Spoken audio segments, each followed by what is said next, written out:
Hi everyone, welcome to this RDV seminar on Brazil Leadership on Climate Action. This seminar is going to, at least I'm very honored to present the speaker today, which is Professor Daniela Rached. Professor Daniela Rached has a background in international law. She's based now in the Institute of International Relationship at the University of São Paulo. She's also a global LawTransform fellow, and so really one of the LawTransformers.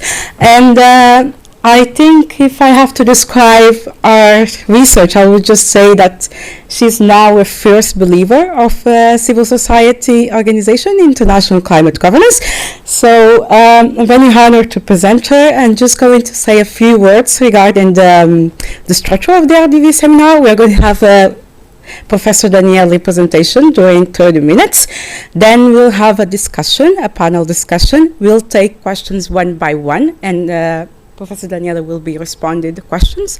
So please look forward to the conversation, the presentation, and of course, the discussion. Thank you so much. Very nice to see you all here. Thank you.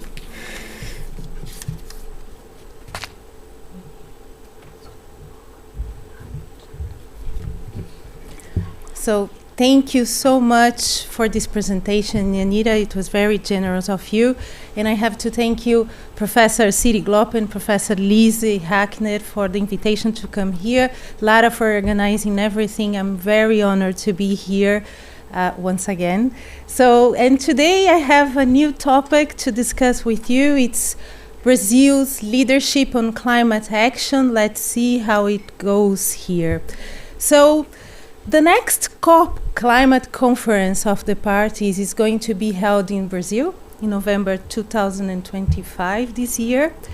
And Brazil has a lot to do, but this COP is symbolic on so many levels. It's symbolic because it's going to be held in an Amazon city. It's going to be held in the city of Belém do Pará. So the world's largest tropical forest, so it has a meaning there. It has a meaning to indigenous communities, of course, because they feel that they are very close, or they are closer to this COP than they ever was. And I think it's also very symbolic because everybody's treating this COP30 as the last chance for us to get to a higher ambition mode when it comes to the climate action, right? So that's the last chance that we have to try to be under the threshold of the Paris Agreement, 1.5, 2.0 degrees Celsius of global temperature change. So they are saying it's very symbolic on so many levels here for Brazil. So, but Brazil has a difficult task ahead. Lots of unfinished business, especially because of the last two COPs that were held at COP at oil-producing companies and cities, Baku and Dubai. So Brazil has to do financial mechanism. It has to implement this financial mechanism that they are calling the new collective quantitative goal. So it has to finish a document on what it is a fair transition. So they have to discuss that. They need to oversee new NDCs, the nationally determined contributions of every other state there. And they need to reintroduce the date. When should we stop using oil? Actually. So very difficult discussions that we have ahead of us, and they are calling this COP actually the implementation COP. So everything that's not implemented, it has to be implemented right now. So that's the diplomacy of Brazil. That's what they call this new COP 30 now. But there are problems ahead of Brazil, and the first problem, I think, is Donald Trump, a new geopolitical situation that we have ahead of us. So Donald Trump is against multilateralism.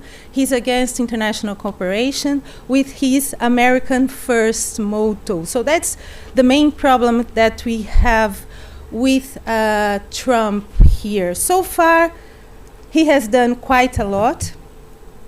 From day one, So he wants to exit from the World Health Organization, and the main problem here is that they are the largest contributors of the World Health Organization, so they might cause humanitarian catastrophe there. So again, but that's a problem. Exit from Paris Agreement as well, so he promised to withdraw from the Paris Agreement, and the problem is the financial mechanism that I just told you about. So this is going to be a problem. Where should we find finance for mechanisms to adapt to the climate emergency? Also, development assistance and a downgrade of the USAID program. So these are other promises of the United States here. So he wants to cut down development assistance for other parts of the world. And finally, he's questioning, of course, international organizations. He's so far ending participation in the United Nations Human Rights Council and United Nations Agency for Palestinians Refugees. And he's considering his membership, United States membership on UNESCO. So it's a problem that we have with Donald Trump.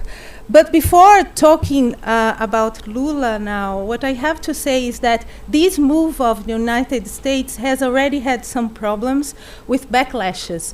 So what type of backlashes that we can expect? Indonesia, which is a very important country for energy transition, it's a part of BRICS, for example. Indonesia said already that it's considering exit from the Paris Agreement because it's only fair, since the United States has already also indicated that it's going to be out. Why Indonesia, that has a low carbon emissions compared to the United States, would be there in the Paris Agreement financing energy transition, for example? So that's the question that Indonesia put. Also, Argentinian Javier Milei said, well, he's more than happy to copy Donald Trump on everything, but he said also that he would like to be out of the Paris Agreement here. And I don't really understand this move, because Argentina would be in a bad situation if it ends multilateral cooperation here, but maybe it's just rhetoric. But the problem here is backlashes from Donald Trump, everybody wanting to be out of the Paris Agreement. But Lula is in a different direction. So Lula is in this multilateral commitment. He is always very committed to multilateralism, to international cooperation here. And to be fair, he proposes some international reform at the level of international governance, global governance. But I think it's fair. He wants it to be more inclusive, and the Security Council is a case in point what needs reform here. So, but Lula is very committed to multilateralism. But so Lula here, he has been having tough years, busy years, I think. 2024. Lula had the presidency of G20. G20, if you don't know, is the forum where the richest countries meet to discuss economic and financial matters. So it's a very dry conversation that they have there. But the year that Lula held the presidency of the G20, he managed to oxygenate the G20. So he brought the social agenda to the conversation. For example, they talked about hunger, poverty, they talked about inequality, and even taxation on large fortunes. And that was quite a buzz there when he brought this discussion to be discussed among the largest countries and largest companies as well. But the biggest, I think, gain that Lula had here was to pass this global alliance against hunger and poverty. He attracted already 82 countries and international organizations also to mobilize funding for these hunger commitments now that the G20 had. So that was a credit to Lula, and it was done quite all right. But Lula is betting everything that he has now on BRICS. on the next meeting of BRICS here. So BRICS is another forum, a different one, where the Global South countries start to discuss common problems that they have, right? So it was funded by China, it was funded by India and South Africa and Russia and Brazil. Now it has different members. Indonesia, for example, is also in BRICS. And we have more than 20 members, if I'm not mistaken, here. And Lula is also the president. Brazil also holds the presidency of BRICS. And the meeting is going to be in 2025 in July, so just right now. So BRICS is an important group of countries that are going to manage to energy transition. So China is there. South Africa is there. Biodiversity is also very important. So what Lula wants to do is to promote or to fill the void of Trump's with a positive agenda on climate change. So what Lula is trying to do is to propose the other members to increase ambitions on climate change. So half of the work would be done if China, for example, would increase its ambitions of its NDCs, the nationally determined contributions, and actually the other members as well. But Lula also wants to use the new development bank that BRICS has, and it's headed by the former president of Brazil, Dilma Rousseff, right now. Already 40% of all of the project approvals in this new development bank are dedicated to the climate agenda, mitigation and adaptation matters. So that's quite important if he managed to increase this participation. So that's what he's betting all his coins, that he will make a positive agenda to COP30 despite Donald Trump. And now he has also COP30. As I told you, I think COP30 has a symbolic meaning on different levels, because it's in the Amazon, because it's closer to social movements, because they are considering the last moment for us to increase our collective ambition when it comes to climate action. So that's very important. 2 points here that I have to consider that I have already talked about here in Bergen. But that we have already discussed here as problems. I think public policies in Brazil now, they are riddled with tensions and contradictions, as always, as every other public policy in every other country. But this was an editorial that was released by The Science, an important journal, just now that I saw, and they said 2 scientists, they were Brazilians here, and that was a criticism because they said, as a host of the conference, Brazil is not leading by example, right?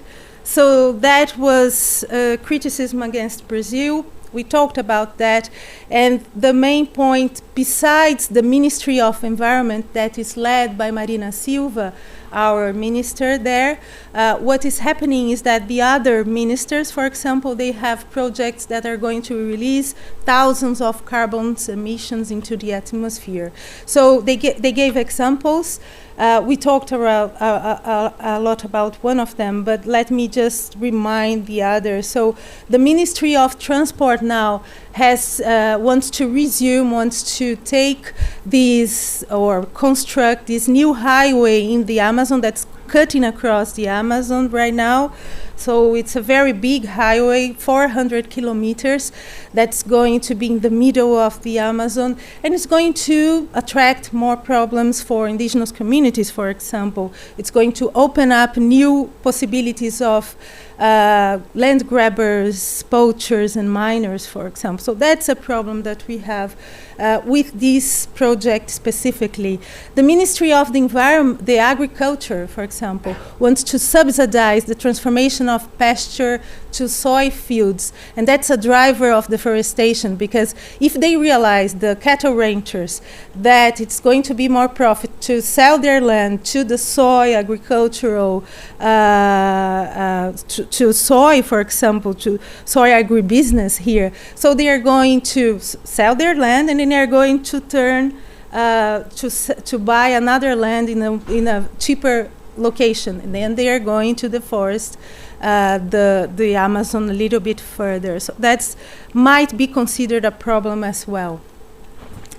The Ministry of Mines and Energy here wants to open up new fields of oil exploration and gas fields, including the one that we were talking yesterday about, this very sensitive area near the mouth of the Amazon River that was already rejected by our IBAMA, the agency that is responsible for environmental protection. But let's see how that goes. So that's criticism that Lula has to face about public policies here.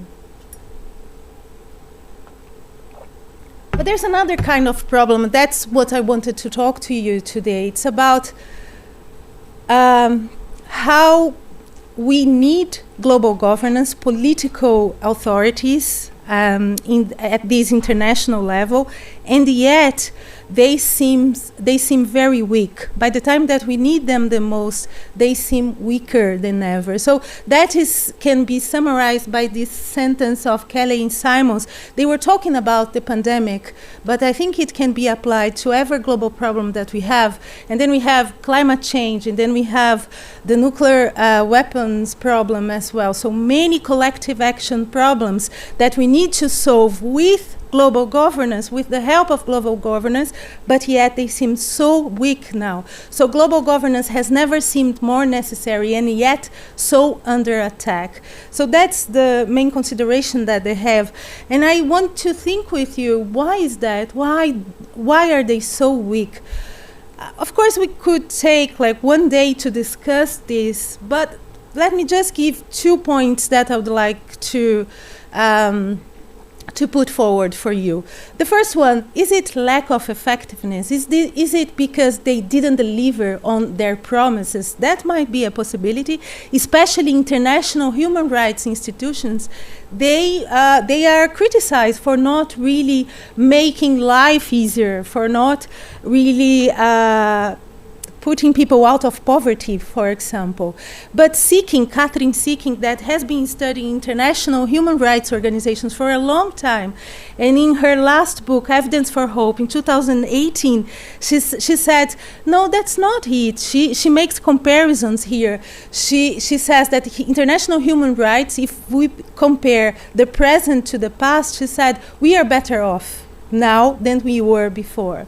Right? And she says, for example, that genocide and violence against civilians have declined over time, and access to healthcare and education has increased since we have these international human rights organizations, for example. So, but we could still say that's lack of result, that they didn't deliver on their promise. That's a possibility. But I would like to talk to you to a second option here that I think it's possible, that this Professor Zurn is right. So what he says is that international organizations, they acquired lots of power since the 90s. They have authority, and we can feel their authority, but this authority, they were not matched by a justification of that authority, right?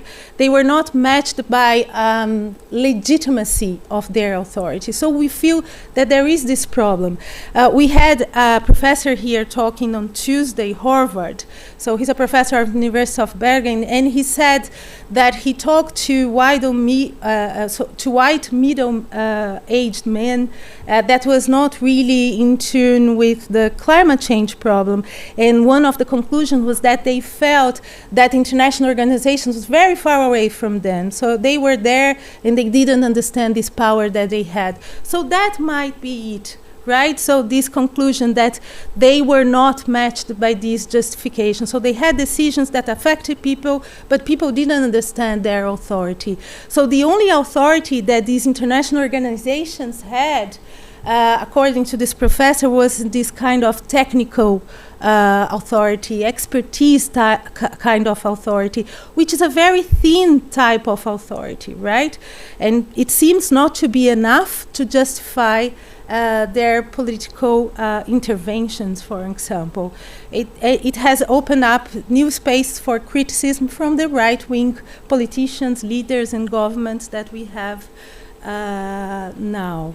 So maybe the idea of Zurn is to say maybe we don't have at this international sphere, this global public sphere, right? And what is he telling? He's a German professor, of course, and he is taking after the theory of Habermas, who is a German philosopher, who in 1962 created this theory of the public sphere. I know that is romantic even for that time, 1962, so imagine talking about it right now, 2025. That might be a true stretch, stretching a little bit the ideas of Habermas, but I think there is a point in there. So Habermas said about the public sphere, that's a place where people meet up to discuss common problems, share problems, and they come up with solutions. They might criticize the state, and this conversation, this collective action of talking about common problems, they're going to create a public opinion here. That the public opinion is going to lead, or it's going to be implemented, or it's going to be the guidance of public policies here. And if the public authority is going to implement this public authority, then you would feel that they are legitimate because it carries the will of people, the will of citizens here. So that's the idea. It's an idea of legitimation, a vehicle for formation of this public opinion that has a political force, and then we can get to public policies that are according to our will. So in a way, they legitimate the public authority here, right? So it was already, as I told you, it was criticized in 1962, so why wouldn't it be criticized right now? But the problem is that how can we scale up this theory of public sphere to the global level? So is it possible? Because Habermas himself, he created for the national sphere, for the state framework of mind.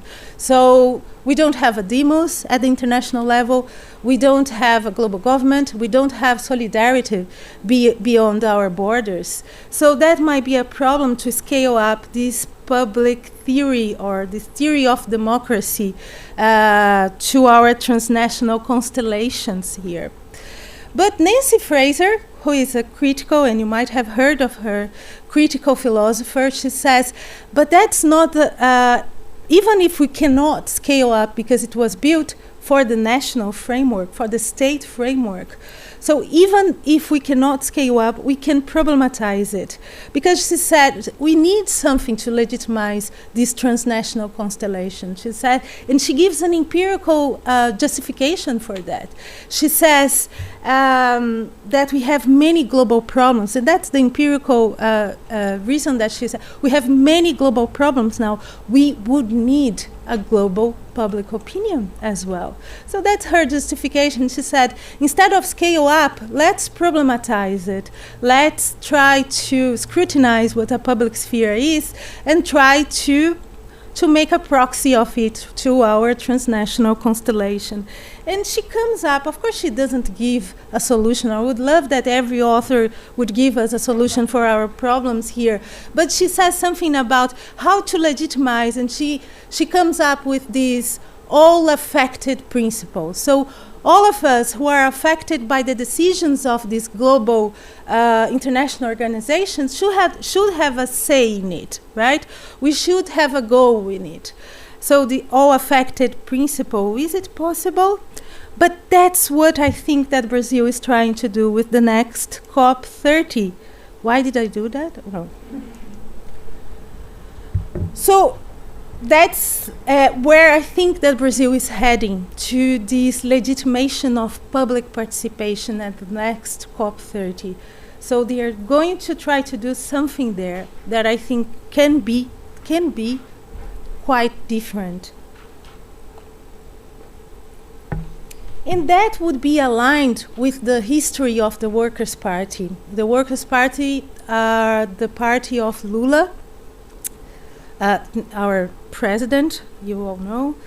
And the Workers' Party during the 90s, even before Lula was the president of Brazil for the first time, because he is in his third mandate there. So even he was the president of Brazil for the first time, they held more than 100 municipalities in Brazil. And they had innovated in terms of democracy. They had something that we call participatory budgeting, which is to invite people from everywhere, from the city, to discuss how to allocate funds for common problems, for example, right?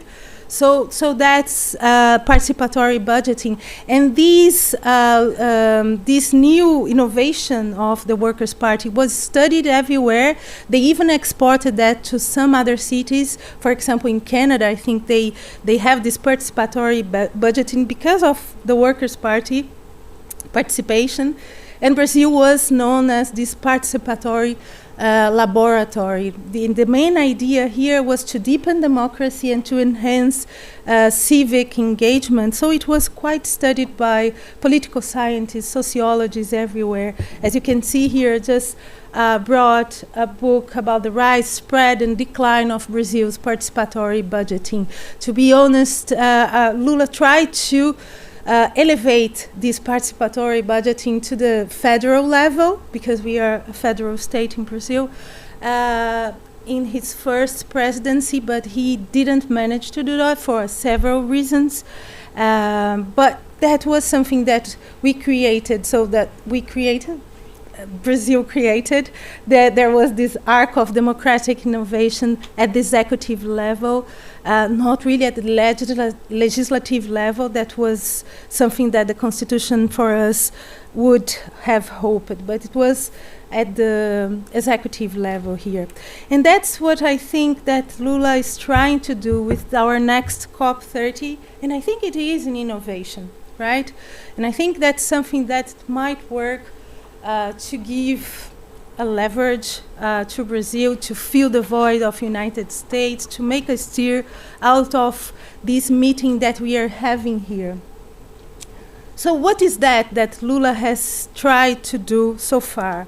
Lula and Marina Silva, I have to be very clear about what I'm talking about. The Minister of the Environment, she's a very important activist and environmental protector as well. So I think she's very bright, and she puts forward a very important message when it comes to the environment. So the first thing that I thought was quite interesting was 2023. So Lula had just arrived at the presidency here, and he proposed two things. He would meet up already at the Amazon Summit with government representatives of 8 countries that are part of this Amazon Cooperation Treaty Organization, right? So he would meet up with Colombia president, with Peruvian president there, and he wanted this summit to be legitimate somehow by having dialogues with civil participation. So instead of putting civil society participation at the time of the Amazon Summit, at the weekend before the summit, what he did was to propose these Amazon dialogues with civil society, with social mobilization. So that was his idea here. And the idea for me was just like the public spheres that I was talking about. So he would meet up with people from civil society. What is your problem here in the Amazon, in the middle of the Amazon? What do you want me to do in order to improve your situations here? And he would take these recommendations so that he could discuss with the members of the Amazon Summit, the government representatives here. It wasn't a very good idea. And then, but the civil society movement had some problems with it. And then I went to Brasilia to interview one person, so many, I interviewed more than that, but one of them, she's a climate activist, and she participated in these Amazon dialogues, and she was critical. She said it was good because we had 4 years of Bolsonaro, we didn't talk to anyone, so we were squeezed that, so it was a good moment for us to discuss, to be heard, but still they wanted more. Of course, we always want more. But she was critical, and I'm going to read to you so that you know her criticism here against these Amazon dialogues. She said, the government reproduced the model they used at Rio plus 20, which is a very biased model. Why? Because the summit does not have civil society participation, the government representatives meeting, although Lula said it would be held with a view to a broader event. So what do? They create this logic of dialogues, which they say is an event for society, but which the government dominates. The one who organized it was the General Secretariat of the Presidency, and they invited some organizations to be part of a certain committee there. They create the space for dialogues with some plenary sessions. They hold these mega plenary sessions and that have civil society rapporteurs, but in the end, they manage and finalize the reports, including changing things that civil society proposed. So here is a basic criticism. So they said something and they didn't put it in the final document. But the dialogues, but having the open dialogues in event in Belém was a great, but the dialogues could never have been used as a space for civil society participation in the summit debate, because it was mediated by the government. So they want more participation, they want to have a say, and they want to have their own conclusions to be heard of, so that they can have a voice. But still, it was something. It was the beginning of this social participation that Lula wants to infuse in the next COP30.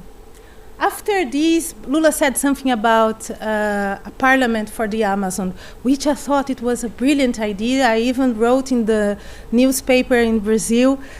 He never talked about that anymore, and I was so sad because I really hoped that that was something, a parliament of the Amazon. So who would be there? Who would be the parliamentarians, you know, the legislative? And I thought that was a brilliant idea, but nobody talked about it anymore. That was an attempt. So 2024, led by our Minister of Environment, Marina Silva, she's proposing a new climate plan for Brazil to adapt to this new situation, the climate emergency here. And she's making a huge effort to invite everyone for the society to comment on this climate plan. So it's in her Instagram right now. It's open up for indigenous communities, for example, to talk, to discuss what's the climate plan, how it's going to affect you. And I thought it was quite interesting also. We tried to analyze that at my university as well. And finally, this year, 2025, just now, I was coming here, they have now this technical working group for social participation at COP30. But I don't know the results of that, but that's another try, that's another goal of the president in order to infuse that with more social legitimation at this international event. And with that, I finished my presentation here. Open up for your questions, of course, and thank you very much for coming and being here.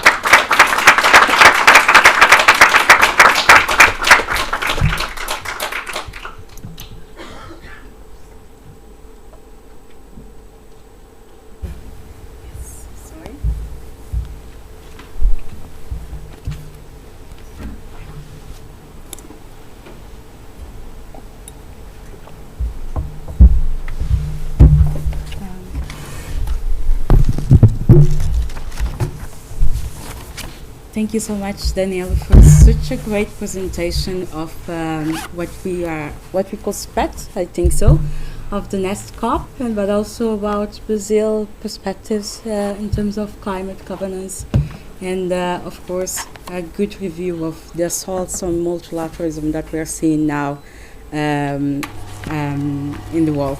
So I just want to welcome you all to the discussion. I forgot to present myself at the beginning, but my name is Ianira. I will be the moderator during this discussion.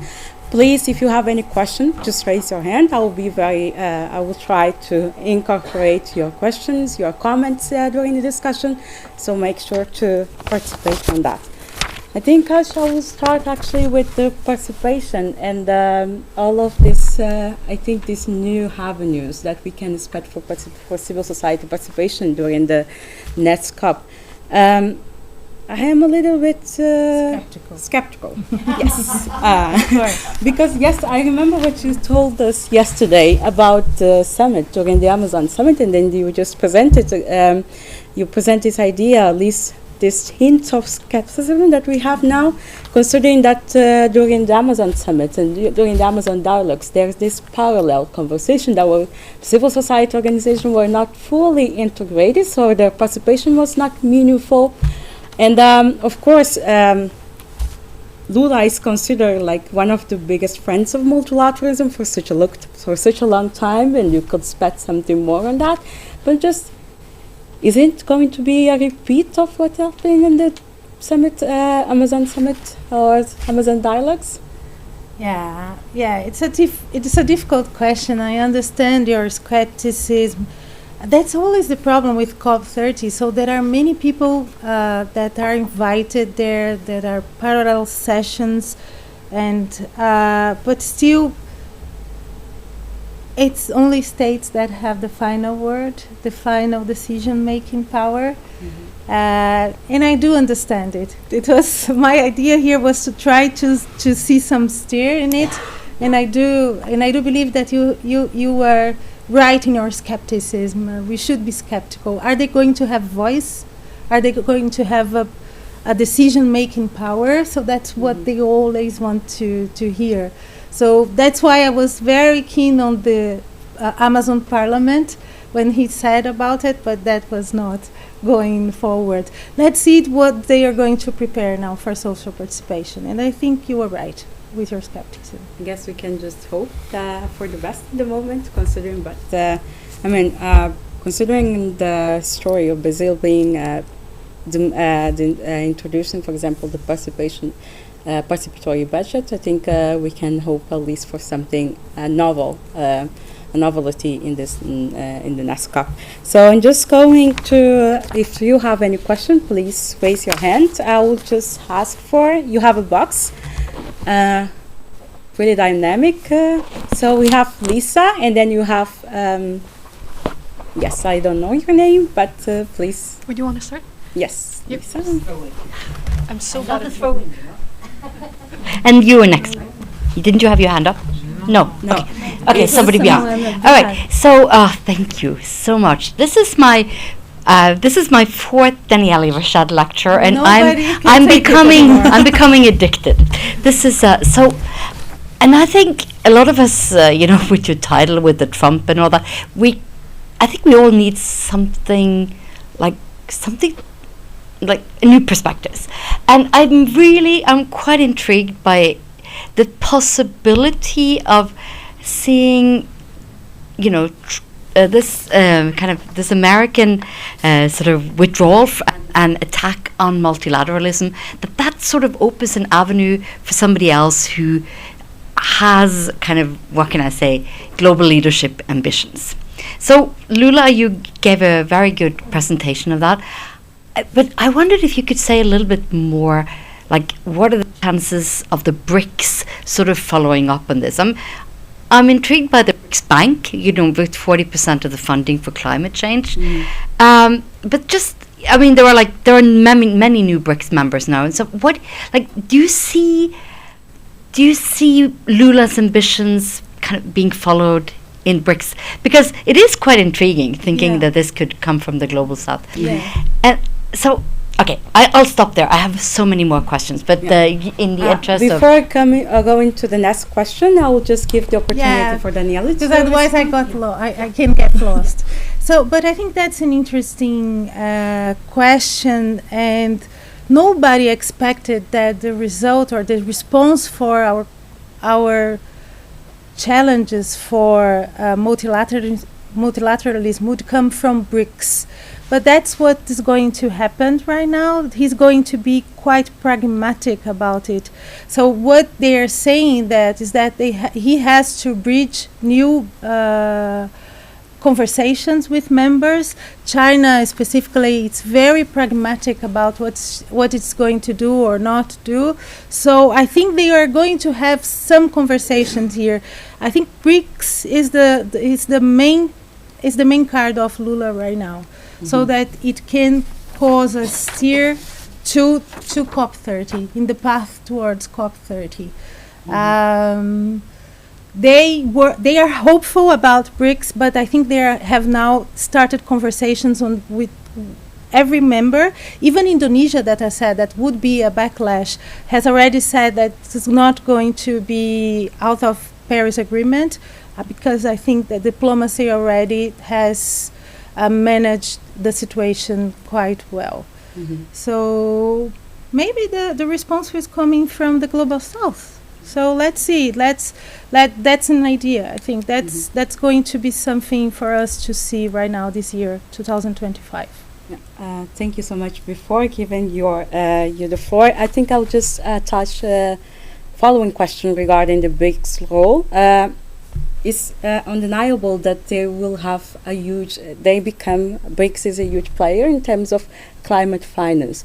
But we just had in the news that China is actually is failing its targets, at least emission reduction targets, and many others like India and many others BRICS members, at least the original members, are also not doing that well. And it was presented today that Brazil is also falling behind. So in that sense, can we spend more than money, I would say, than climate finance? Can we spend actually reductions and climate commitment in terms of reducing emissions from BRICS in that sense?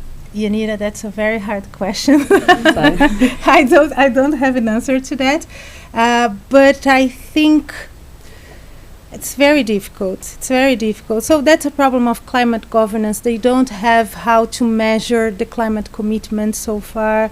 So they are betting on the NDCs, but who is looking for the NDCs?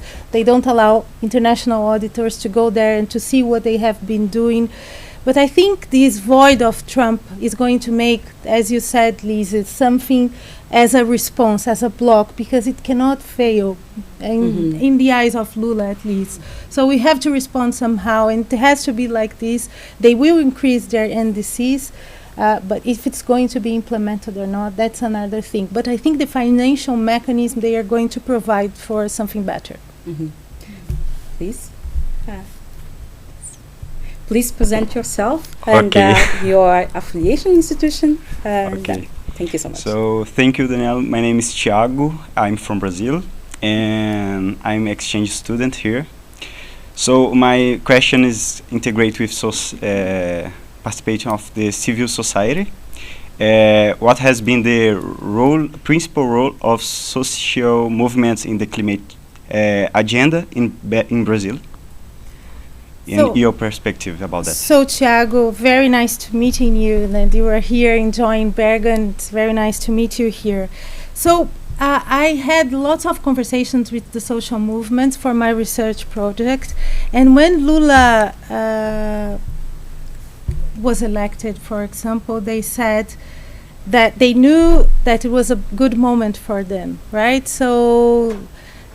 but still they wanted to criticize Lula. And Lula said in the trail of his campaign, for example, please criticize me. But they talked to me, so when these interviewees were talking to me about their relationship with the government, now that Lula was there after 4 years of destruction of Bolsonaro, and it was such a hard moment for our climate environmental agenda, they said that they could not really criticize it, that they would criticize but with moderation, because they were afraid of what was coming back or it might come back. So that was their position in 2023.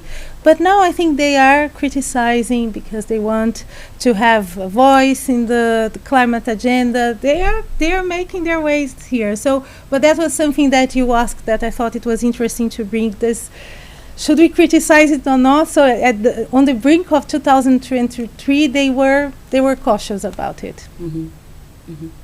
I will open the floor for more questions. Yes. So thank you so much, Danielle. It's really, really interesting. And in some ways, the last point also touches on something that Livia was talking about in the last RDV meeting that we had, about how the ambivalence of civil society and backing or not backing the government now, how the sort of how much should they criticize and how much do you open up for more hostile criticism or mobilization if you do. So that's really good. I actually also wanted to ask something about the same question as the last one, which was the sort of the effect on what's happening, what sort of Lula's international agenda on local politics in Brazil. Is it sort of reinvigorating? Is it something that's creating enthusiasm locally? Is there say in civil society? Is this something that creates some kind of hope or not? Or I would just be interested. And then also sort of in the context of what's happening in the US, sort of is this something that is creating more of sort of, I mean, is it sort of what does it do to domestic dynamics? That is one thing. And then also on public participation, I mean, I remember, of course, like people my age, I would remember very much this whole trajectory of public participation and participatory budgeting and different types of democratic experiments. And of course it spread a lot in different versions all across the globe, and there were cities in Britain who implemented the same and so on.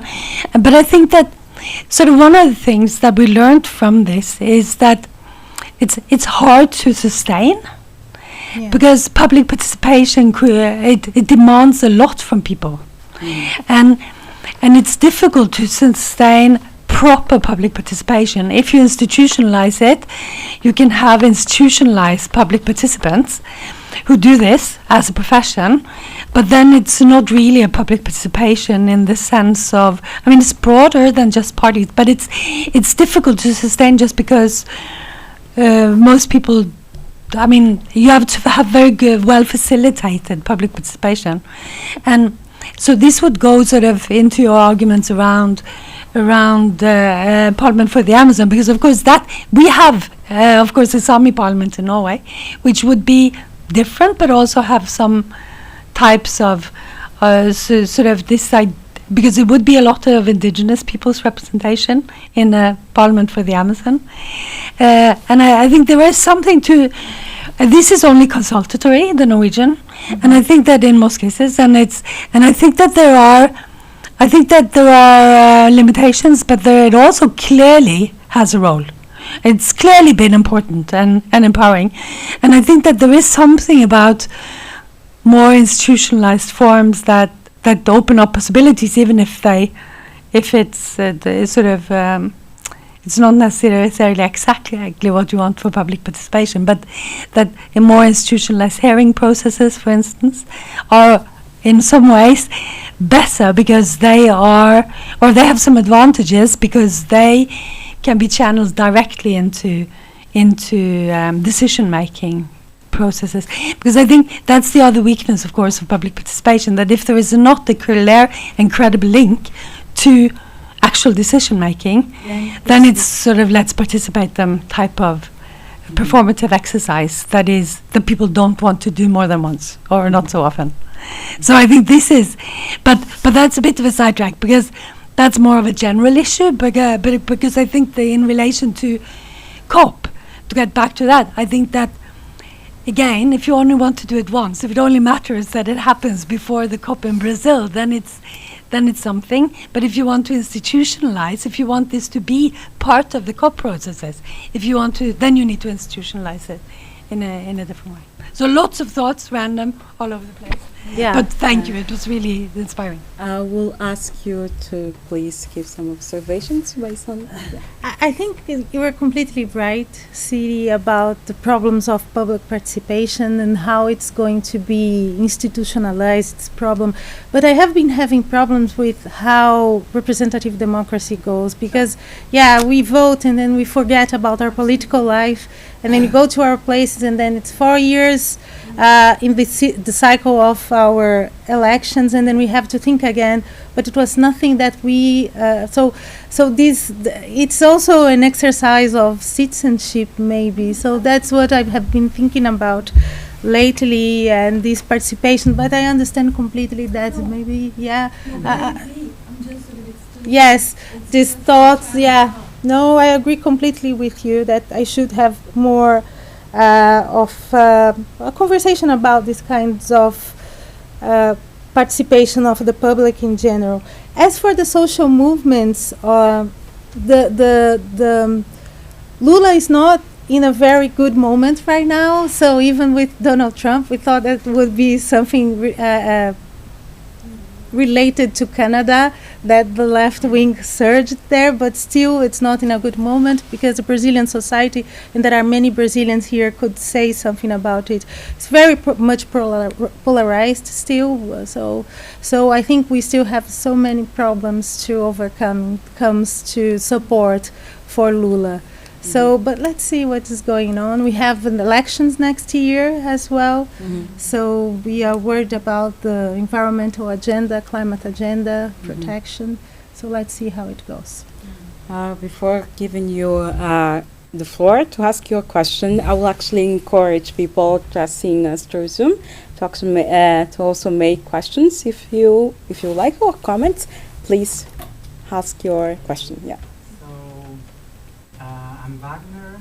Actually, it's nice to meet you because I was a student of Daniele last year in University of São Paulo. It's true. Yeah. Now I recognize I'm placing you. Yes. So yes, nice to see you again, teacher. And and I have a question about one thing that you said. Is a polemic question in Brazil right now, I think, because it's about oil exploration near the Amazon River that you mentioned it. I think it's a big contradiction for Brazilian sovereignty because the Guianas and Venezuela are exploring that region right now at this right moment. And Brazil is not. And we are talking about one underdeveloped country.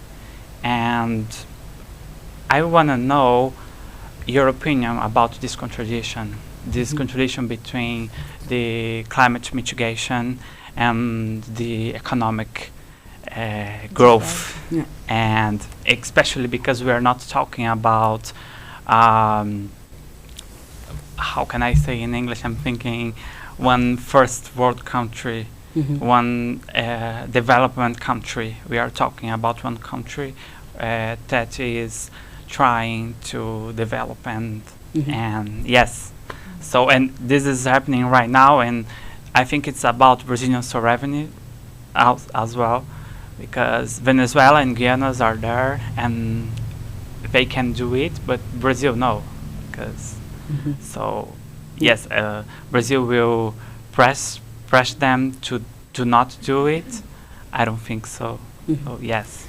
Can I just make attach another question to this? Because although, of course, we had other Amazon countries that are actually in favor of exploiting oil in the Amazon Mount, Colombia during the Amazon Summit said we should talk about it and had this really clear no answer in terms of exploiting oil in the Amazon. So I was just thinking, we had really, of course, Lula, again, is a friend of multilateralism, but regarding this issue, is actually very in favor of this is Brazilian territory, in a sense, will at least have the last word in terms of this. So just attaching another question. Yeah. So thank you very much for the question. Wagner, you are here. He did climate justice with me in Brazil. So we had this conversation already, and he's making the question again. So that's the problem of Brazil, right? On the one hand, it needs to develop, needs to grow, and Brazil still resorts to extractivism to grow economically, right? And then we have this climate emergency. Brazil is not, Guyana, for example, is the 7th largest emitter now. I think it has ways how not to explore oil in the Amazon River if it's going to cause harm to indigenous communities. That's the main problem of IBAMA, that still has a lot of problems. The technical report that IBAMA gave, rejecting the request of Petrobras, our state oil agency here, was very technical.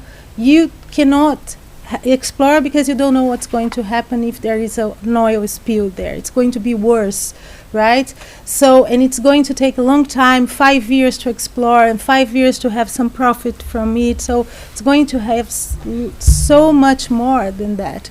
And I think, well, I would say that we need to make this transition away from the fossil fuels, and Brazil should start doing it, right?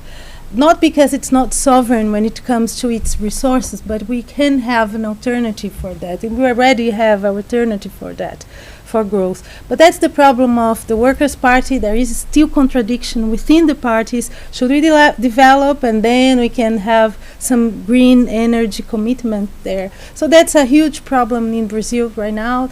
If I'm going to be honest with you, I would prefer that Brazil would go already to this energy transition quite faster than it's already is going. So that's it. And Petro, yes, we have this clash between Petro, Colombian president, and Lula. Lula didn't want to respond to the interview to the questions that should explore or not. Lula said, I didn't come here to answer that, and Petro said, no, we should not. So that was a big role there. And yes, that's the idea of the Amazon Treaty. They should discuss it as Amazon countries there. So I think that's a great thing to say. Thank you. Mm-hmm. In a context of, again, assault on multilateralism, maybe the response can be in terms of regionalism. Let's see if it's going to be that much helpful. I'll give you, I think, the last question, if there is anyone that wants to... Yeah, please. Well, firstly, thank you very much for the presentation. I thought that highlighted some very prominent contemporary issues. One of the things that stood out to me was the contradiction that you noted around the selling of land and the subsidies for the soy production. And about what? I'm sorry. The soy production and the selling of land for increasing this soy production. And a lot of this is going to be involved with agricultural commodity traders such as Louis Dreyfus, Cargill, for example, which obviously have close ties to America. And so we still see this economic multilateralism with America here, where the environmental multilateralism is perhaps decreasing. What sort of challenges does that present for Brazil and for Lula moving forward? Well, so that's the problem of our economic development. It's very much attached to monoculture, in this case the soy, that they wanted to say, let's sell the land, let's subsidize it so that you can sell. We saw a film here that we could even give you the name of this film, and it's about Paraguay and Brazil being stuck in this problem of extractivism and also having this influx of companies, multilateral multinational companies coming to the place to want to extract and having their way. So that's a problem also for indigenous communities, for social communities. I think that's something that we have to discuss as a collectivity. So far, that's a problem that we have in Brazil. Mm-hmm. So thank you. Thank you so much. I think we have one more question. I would just like to say that the movie that Daniele just mentioned is called Green is the New Red. It was part of LawTransform and Cine Latino collaboration this year. So we had this, Cine Latino had a screening, and we're very much glad to join. And Siri was the moderator of the discussion with the director. Please ask your Firstly, question. thank you so much. Great presentation. It's great to see you making the most of Bergen every day. For us, anyway. Yeah. I just want to focus a little bit about participation and I totally agree we need local participation, and I think at perhaps a more local scale that becomes easier, because in a small town there's less people, there's going to be less conflict of interest, and when you're in a small team you can really talk to people and listen to what they have to say. But I also agree, and I thought it was very good that you pointed out we do have global problems. We have common problems on a global scale, and therefore I do agree we need some sort of global space to discuss these. And originally my question was going to be, is it possible to have a global public sphere? But then I realized it doesn't matter if it's possible or not, we need one. So my question kind of changed, and I want to ask, in your opinion, how can we make this global space effective, and what do we need to do? Because I feel like looking in the past, Lisa always talks about how there's social science, we need to look in the past, and in the past it hasn't worked. So how can we create a global effective space for discourse? Yeah, that's the million question. Yeah, I always ask it's very difficult to do. But my PhD, for example, was about how should these decisions be more legitimate before states and before people as well. So I tried to devise this legitimation via accountability. So I created these institutions of accountability, of international accountability within the climate change regime. It was great to understand what accountability means. It's a complication, by the way, so it's another class that we can talk about it. But still we have the problem, and I think Zurn says we have a legitimation problem. We have a lack of normative foundation of these global regimes that we need to tackle. So that's it. So that's what the global public sphere, Nancy Fraser says, it's possible with all affected principles. So let's see, let's hope. Mm-hmm. Thank you. Lots of hope in this discussion. Maybe too much. It's the best that we can. We need more hope. We need more hope in terms of as a tool of resistance, of course, but as a tool also to look forward to the future. I think I will wrap up this discussion and the seminar. I just want to thank, of course, LawTransform and Bergen Global for hosting this conversation, and to highlight that this seminar is part of RDV, which is Right and Development Seminars, hosted by LawTransform and Center on Discretion and Paternalism, so DIPA. Thank you so much for giving the space for this amazing interdisciplinary always seminars that combines law, political science, sociology. Today is law and political science, of course, and thank you, all of you, for joining us, both in person and online, and for all of you that contributed for the discussion with comments, questions, and thank you so much, Daniela, for such a great presentation and discussion. Thank you so much. Thank you very much. Thank you very much.